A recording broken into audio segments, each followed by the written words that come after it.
Okay, we're right at the top going into the crane school.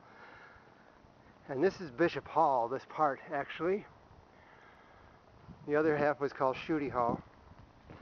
Of course, named after people. Many a cold morning was spent coming over here to open up these doors.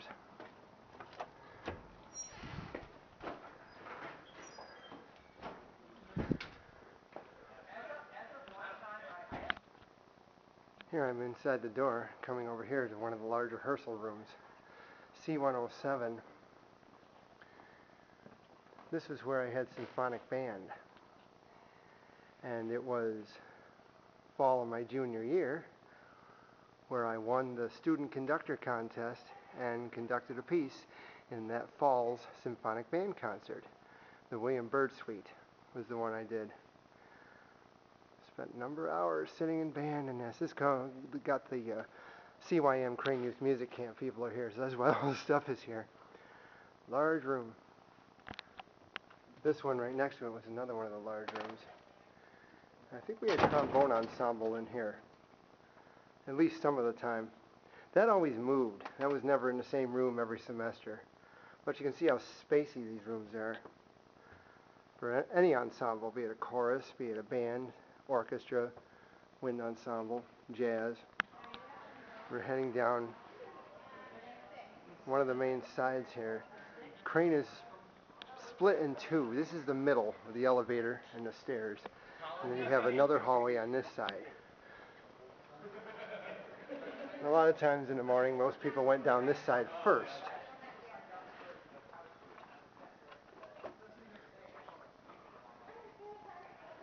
And you made your way down here. And in those days, if you wanted to give somebody a message, like, meet me at 7 o'clock for practicing our solo tonight to an accompanist, or just any kind of note. Meet us at dinner over in such and such a time. You use this bulletin board. And of course, all the letters were for the last names. Professors would use it too, like, our lesson's going to be changed to 2 o'clock on Friday because I have something. You'd get all kinds of notes over here. This was the MENC office, the Music Educators National Conference Organization, which of course most colleges have a collegiate organization. We went to the All-State Music Festival every year, which in those days was the Concord Resort down in the Catskills. And I served as the publicity director. I made a lot of really cool posters back in the day promoting MENC. And I had an office hour, so I got to sit at the desk and have people come in and greet me and everything like that, and ask for information. And it was all in the same room. Over here, this is totally different than it used to be because it's got sunrooms. This is the Commons. And back in the day, the Commons was a little different. All this area around here was where there was food service and everything. These machines weren't here. This was like a kitchen. And you had a little food service counter right here. And over on this side was another counter where they put this display of clothing for sale. And it looks like they've moved all of the food over into this section here. Of course, I can't see what's... Whoa, oh, nope, door's locked. Oh, well. But this was all tables back in the day. And they changed it. So it's, really something that's still here for any of the Crane students. They serve breakfast and lunch in our day. I've heard they serve dinner here now, but I just don't know. But it's the place to dine, so you don't have to go all the way over to the other dining services when you have to be here for practicing and all that kind of. Well, moving down the quad, this is one of the instrument rooms. And you basically got a locker assigned to you when you moved in here. And of course the trombone players would have one of the taller lockers because you'd have your tall instrument standing in it. Which pretty much that's where your trombone was. And of course you had to know your combination. And you could put anything in there throughout the day and pick it up in the afternoon. Larger instruments too, like string basses and everything, had even larger lockers. Going in one of these rooms, this is where we learned some of our things This was a class to learn about music teaching. MCE, Music and Contemporary Education, was held in this classroom. Right here is a Crane Opera Ensemble call board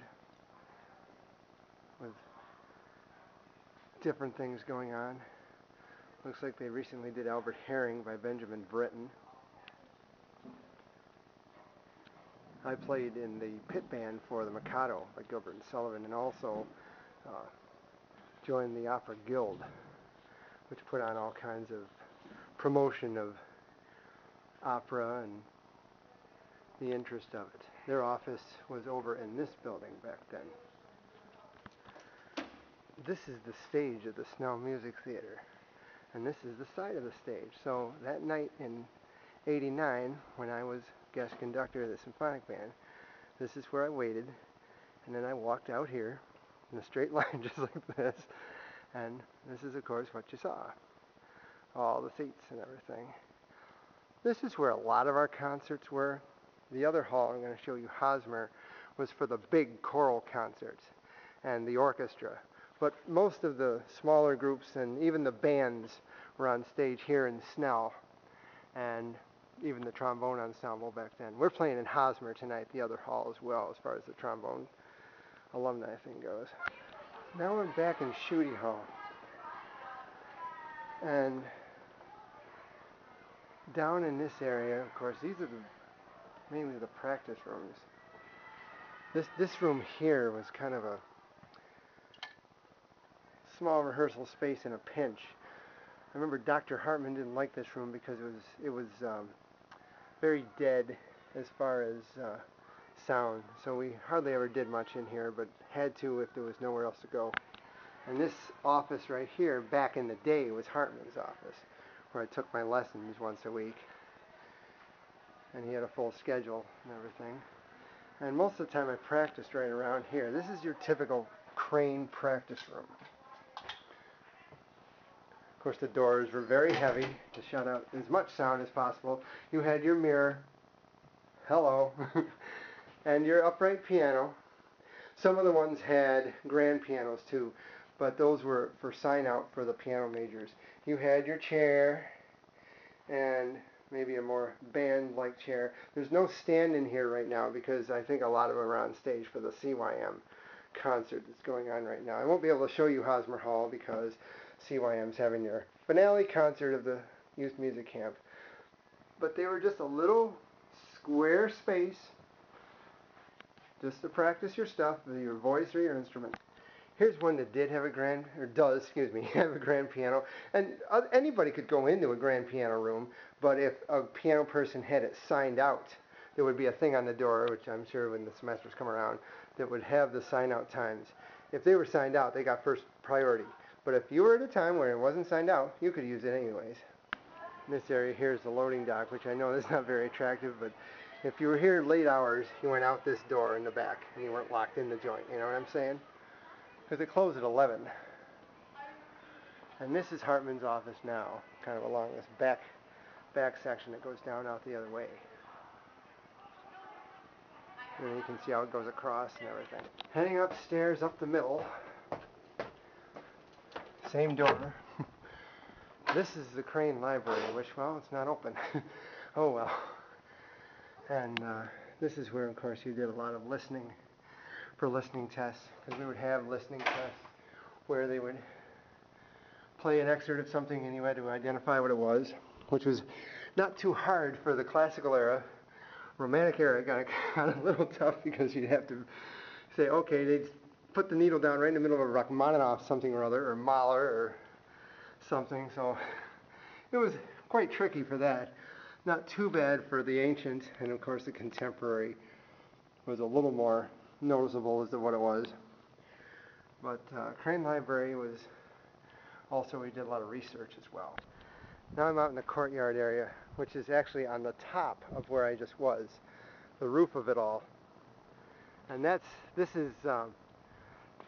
back of Snell where we were. This is the back of Hosmer Hall, which is a lot longer and bigger than Snell was. I can't go in it now because it's being used, but that was the other big concert hall. And of course you could hang out here on nice sunny days and take a breather from being inside.